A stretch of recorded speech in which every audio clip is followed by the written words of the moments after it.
Chapter 5. The Whisper in the Court. The next weeks were tense. Rumors spread through the palace like wildfire. Some said the king was losing control of the northern tribes. Others whispered that certain commanders were displeased with David's leniency toward Hananel. Ammiel heard it all, not because he sought gossip, but because scribes were invisible. People spoke freely around those they believed insignificant. One afternoon, while carrying scrolls through the courtyard, Ammiel overheard two officers speaking in hushed tones. "The king is too soft," one muttered. A man storms into the throne room and insults him, and David embraces him like a brother. "Soft," the other scoffed. "He's losing his edge. The old lion is tired." Ammiel froze. The first officer leaned closer.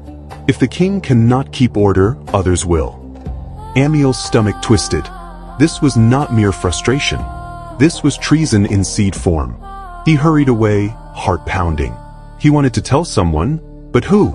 A boy accusing seasoned officers? He would be laughed out of the palace, or worse. He prayed silently. "Lord, give me wisdom.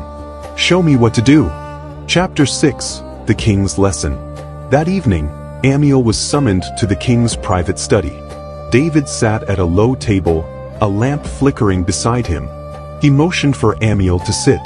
"You look troubled," David said. Ammiel hesitated. "My king, may I ask a question?" David smiled. "A king who cannot be questioned is a king who cannot grow. Speak." Ammiel took a breath. "How do you know who to trust?" David leaned back, eyes thoughtful. A question every king wrestles with." He gestured toward the window overlooking Jerusalem. "When I was young, I trusted easily. Too easily. I believed loyalty was earned by victory or friendship. But years have taught me otherwise." He looked at Ammiel, his gaze steady. "Trust is not given to the loudest voice or the strongest arm. It is given to the one who fears God more than he fears losing favor." Ammiel swallowed. "But what if someone in the palace speaks against you?" David's expression didn't change. "Then I listen, not to their words, but to their heart." He leaned forward.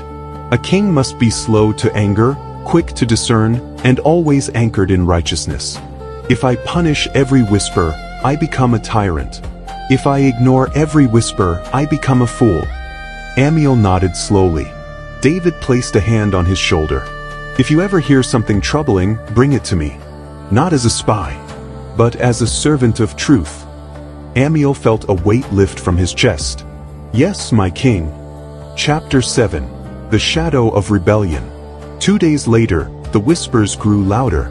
Ammiel was delivering ink to the war council chamber when he saw the same two officers, Shobai and Rechem, speaking with a third man, cloaked and hooded.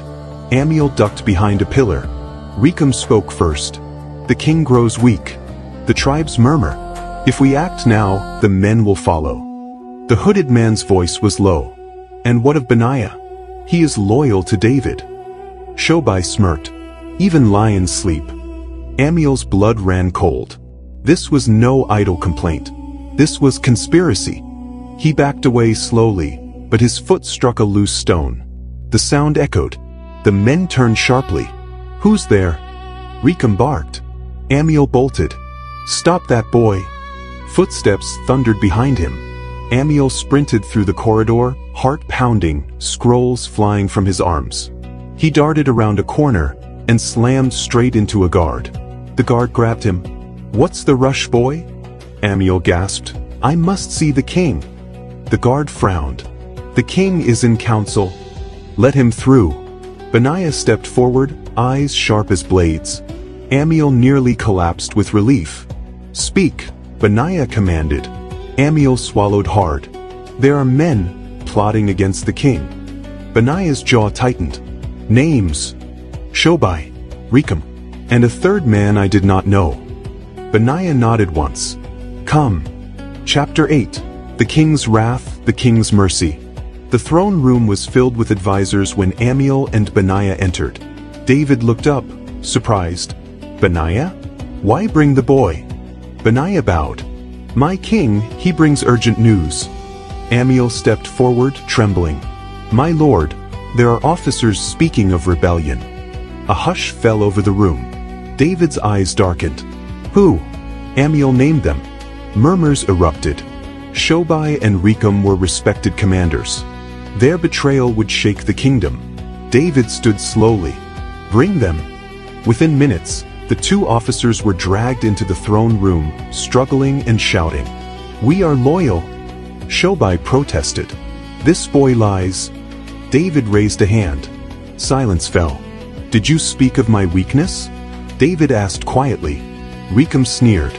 A king who must ask a child for truth is weak indeed. Gasps rippled through the court. Benaiah stepped forward, hand on his sword. My king, give the word. David's gaze never left Rechem. Tell me, why do you seek power? Rechem spat on the floor. Because the kingdom needs strength, not songs and prayers. David's eyes flashed. Strength without righteousness is tyranny, and a kingdom built on fear will crumble. He turned to Benaiah. Take them. The officers were dragged away, shouting curses. Ammiel expected David to look relieved. Instead, he looked weary. He sank onto the throne, rubbing his temples.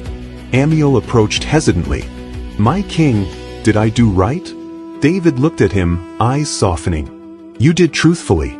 And truth is always right, though it is rarely easy.